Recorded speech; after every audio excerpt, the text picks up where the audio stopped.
psychological tricks na makakatulong sa'yo. Pang-una, pakikipagtitigan ng matagal sa mga mata na humigit kumulang sa 15 seconds. Napatunayang epektibong paraan pang makalapit ang loob ng isang tao at maaaring magdulot ng pag-ibig sa'yo.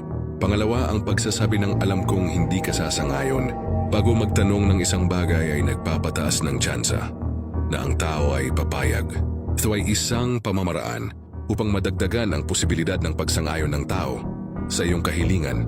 Pangatlo, kapag may taong sumisigaw sa iyo, tumayo ka lang. Tingnan sila sa mga mata at manatiling tahimik.